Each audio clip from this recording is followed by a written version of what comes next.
Halo Tretan Farm Indonesia, pernahkah Anda membayangkan bagaimana batang tebu yang keras dan penuh serat bisa berubah menjadi butiran gula putih yang setiap hari kita gunakan untuk membuat teh, kopi, kue, hingga berbagai makanan favorit?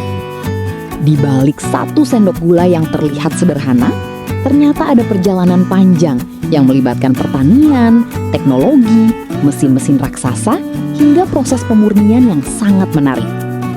Hari ini, kita akan mengikuti perjalanan luar biasa tebu dari kebun hingga menjadi gula siap konsumsi.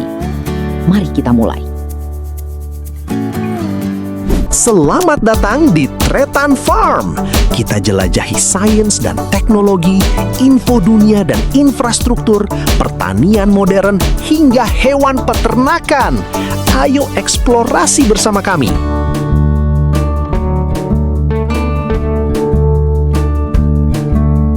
Tebu merupakan salah satu tanaman penghasil gula paling penting di dunia. Tanaman ini berasal dari keluarga rumput-rumputan dan mampu tumbuh hingga beberapa meter tingginya. Yang membuat tebu begitu berharga adalah kandungan sukrosa atau gula alaminya yang tersimpan di dalam batang. Semakin matang tanaman tebu, semakin tinggi pula kandungan gula yang tersimpan di dalamnya.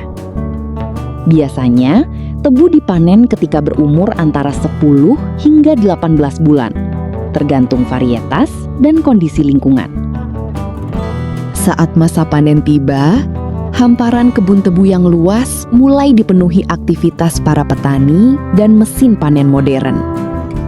Pada beberapa daerah, tebu masih dipanen secara manual, menggunakan parang atau sabit khusus. Namun di perkebunan besar, mesin pemanen raksasa mampu memotong, membersihkan, dan mengumpulkan tebu dalam waktu yang sangat singkat. Kecepatan sangat penting, karena setelah dipanen, kandungan gula dalam tebu dapat mulai menurun akibat aktivitas mikroorganisme dan proses alami di dalam batang. Karena itu, tebu biasanya segera dikirim menuju pabrik gula.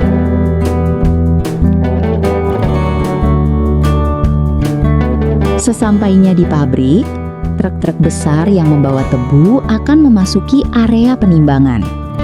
Setiap muatan ditimbang untuk mengetahui jumlah bahan baku yang diterima pabrik. Setelah itu, tebu diperiksa kualitasnya. Petugas laboratorium akan mengambil sampel untuk mengukur kadar gula dan tingkat kematangan tanaman. Semakin tinggi kandungan gulanya, semakin baik kualitas tebu tersebut. Selanjutnya, tebu memasuki tahap persiapan. Batang-batang tebu yang panjang harus dipotong menjadi ukuran lebih kecil agar lebih mudah diproses. Mesin pencacah raksasa akan memotong dan merobek batang tebu menjadi serpihan-serpihan kecil. Tujuannya adalah memperbesar luas permukaan, sehingga sari tebu dapat diekstraksi secara maksimal. Dari kejauhan, proses ini terlihat seperti gunungan tebu yang terus-menerus dihancurkan oleh mesin berukuran besar. Suara gemuruh mesin dan aliran tebu yang tidak pernah berhenti menjadi pemandangan khas pabrik gula.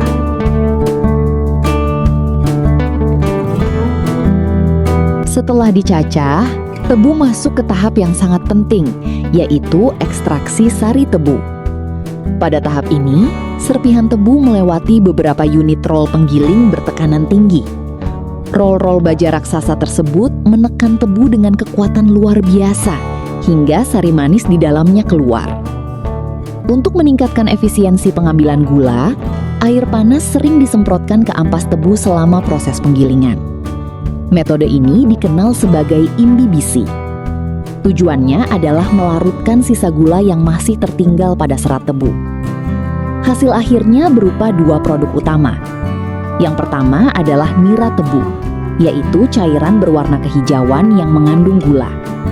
Yang kedua adalah ampas tebu atau bagase. Menariknya, ampas tebu tidak dibuang begitu saja. Sebagian besar pabrik gula modern menggunakan ampas tebu sebagai bahan bakar boiler untuk menghasilkan uap dan listrik.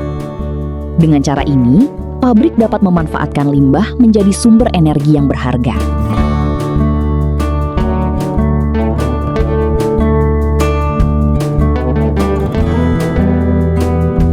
Kini, kita sampai pada tahap pemurnian. Meskipun nira tebu mengandung banyak gula, cairan ini juga membawa berbagai kotoran, seperti tanah, serat halus, protein, lilin alami, dan zat-zat lainnya. Jika langsung dikristalkan, hasil gulanya akan berwarna gelap dan kualitasnya rendah. Karena itu, nira harus dibersihkan terlebih dahulu. Langkah pertama adalah pemanasan. Nira dipanaskan untuk membantu memisahkan berbagai zat yang tidak diinginkan. Setelah itu ditambahkan kapur atau kalsium hidroksida dalam jumlah yang terkontrol. Kapur membantu menetralkan keasaman dan mengikat berbagai pengotor. Selanjutnya, campuran dipanaskan kembali hingga terbentuk gumpalan-gumpalan kotoran yang lebih mudah dipisahkan. Proses ini disebut klarifikasi. Di dalam tangki besar, kotoran akan mengendap ke dasar, sementara cairan yang lebih jernih berada di bagian atas. Cairan jernih inilah yang akan melanjutkan perjalanan menuju tahap berikutnya. Setelah dimurnikan, nira masih mengandung banyak air. Padahal untuk menghasilkan kristal gula, konsentrasi gula harus ditingkatkan secara drastis. Disinilah proses penguapan berperan. Nira dialirkan ke dalam sistem evaporator bertingkat. Di dalam alat ini, sebagian besar kandungan air dihilangkan menggunakan panas dan tekanan yang dikendalikan secara cermat. Sedikit demi sedikit, cairan yang semula encer berubah menjadi sirup kental berwarna keemasan. Bayangkan, jika 1 liter nira tebu harus dipanaskan hingga sebagian besar airnya menguap. Proses ini membutuhkan energi yang sangat besar.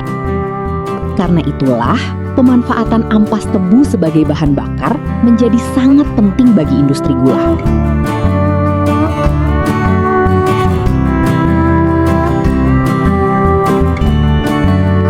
Kini, kita memasuki tahap yang paling menakjubkan, yaitu kristalisasi.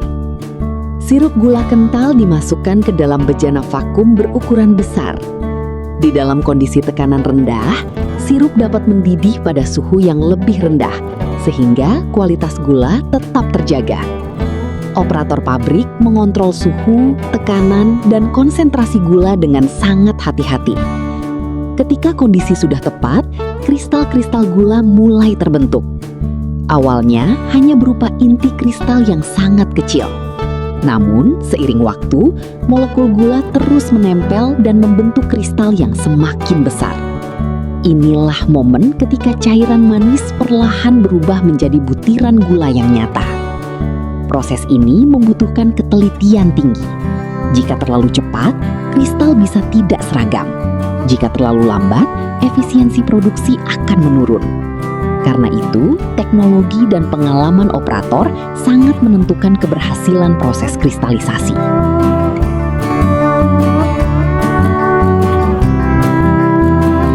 Setelah kristal terbentuk, campuran yang disebut masse cuite dipindahkan menuju mesin sentrifugal.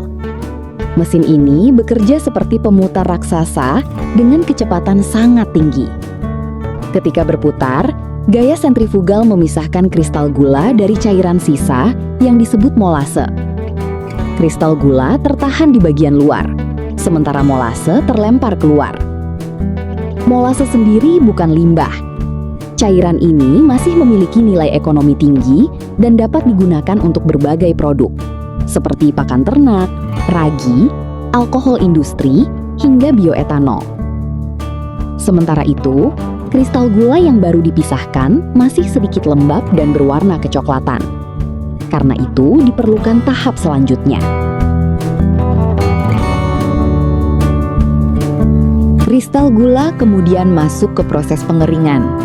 Udara panas dialirkan melalui mesin pengering untuk mengurangi kadar air pada gula. Proses ini penting agar gula tidak mudah menggumpal selama penyimpanan. Setelah kering, gula didinginkan agar kualitasnya tetap stabil. Kemudian, gula melewati sistem penyaringan yang memisahkan kristal berdasarkan ukuran. Kristal yang terlalu besar atau terlalu kecil dapat diproses kembali hingga memenuhi standar kualitas. Pada tahap ini, gula mulai terlihat seperti produk yang kita kenal sehari-hari. Butiran-butiran putih berkilau bergerak di atas konveyor dalam jumlah yang luar biasa besar. Pemandangan ini sering menjadi salah satu bagian paling menarik di pabrik gula modern. Sebelum dikemas, gula harus melalui pemeriksaan kualitas yang ketat. Laboratorium pabrik akan menguji berbagai parameter, seperti kadar air, tingkat kemurnian, warna, ukuran kristal, dan keamanan produk. Setiap batch harus memenuhi standar tertentu sebelum dapat dipasarkan. Jika ada yang tidak sesuai, produk akan diproses ulang atau diperbaiki. Setelah lolos pemeriksaan, gula siap masuk ke tahap pengemasan.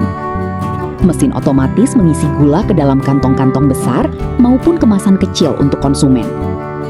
Setiap kemasan ditimbang secara akurat, disegel, lalu diberi label. Dari sini, gula didistribusikan ke gudang, toko, supermarket, hingga akhirnya sampai ke rumah kita.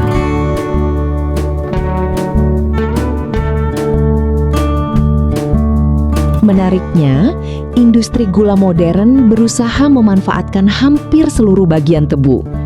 Ampas tebu digunakan sebagai sumber energi, molase dimanfaatkan untuk berbagai industri tebu. Daun dan pucuk tebu dapat digunakan sebagai pakan ternak atau bahan kompos. Konsep ini membuat industri gula menjadi salah satu contoh penerapan ekonomi sirkular dalam sektor pertanian. Tidak hanya menghasilkan pangan, tetapi juga energi dan berbagai produk turunan lainnya. Para ilmuwan dan insinyur terus mengembangkan teknologi baru untuk meningkatkan efisiensi produksi gula. Mulai dari varietas tebu yang lebih manis, sistem irigasi yang lebih hemat air, sensor digital untuk memantau pertumbuhan tanaman, hingga pabrik otomatis yang mampu mengoptimalkan setiap tahap produksi. Tujuannya sederhana, menghasilkan lebih banyak gula dengan penggunaan sumber daya yang lebih efisien dan ramah lingkungan. Karena permintaan gula dunia terus meningkat, inovasi menjadi kunci keberlanjutan industri ini di masa depan. Jadi, setiap kali Anda menambahkan 1 sendok gula ke dalam secangkir teh atau kopi, ingatlah bahwa butiran kecil tersebut telah melewati perjalanan yang sangat panjang. Dimulai dari benih tebu yang tumbuh di bawah sinar matahari, dipanen oleh petani, diproses oleh mesin-mesin raksasa, dimurnikan, diuapkan, dikristalkan, dikeringkan, hingga akhirnya tiba di meja makan kita. Sebuah perjalanan luar biasa yang menggabungkan kerja keras petani, ilmu pengetahuan, teknologi modern, dan proses industri yang sangat kompleks. Dan itulah kisah menakjubkan tentang bagaimana tebu berubah menjadi gula yang kita gunakan setiap hari. Jika Anda menyukai konten edukasi pertanian dan industri pangan seperti ini, jangan lupa terus ikuti Tretan Farm untuk mengenal lebih banyak rahasia di balik makanan yang kita konsumsi setiap hari. Sampai jumpa di video selanjutnya. Saya Tretan Farm, salam estoh.